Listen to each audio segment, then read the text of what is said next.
The Kabbalists held, and now hold, that it is unphilosophical to admit that the astral body of man can survive corporeal death, and at the same time assert that the astral body of the ape is resolved into independent molecules. That which survives as an individuality after the death of the body is the astral soul, which Plato, in the Timaeus and Gorgias, calls the mortal soul, for according to the Hermetic doctrine, it throws off its more material particles at every progressive change into a higher sphere. Socrates narrates to Callicles that this mortal soul retains all the characteristics of the body after the death of the latter, so much so, indeed, that a man marked with the whip will have his astral body full of the prints and scars. The astral spirit is a faithful duplicate of the body, both in a physical and spiritual sense. The divine, the highest and immortal spirit, can be neither punished nor rewarded. To maintain such a doctrine would be at the same time absurd and blasphemous, for it is not merely a flame lit at the central and inexhaustible fountain of light,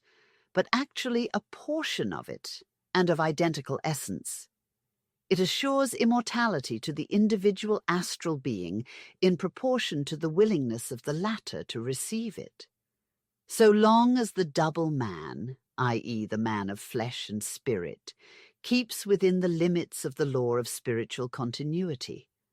so long as the divine spark lingers in him, however faintly, he is on the road to an immortality in the future state.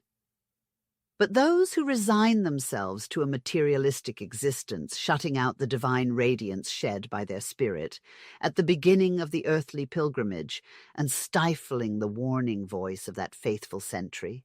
the conscience which serves as a focus for the light in the soul, such beings as these, having left behind conscience and spirit and crossed the boundaries of matter, will of necessity have to follow its laws. Matter is as indestructible and eternal as the immortal spirit itself, but only in its particles and not as organized forms.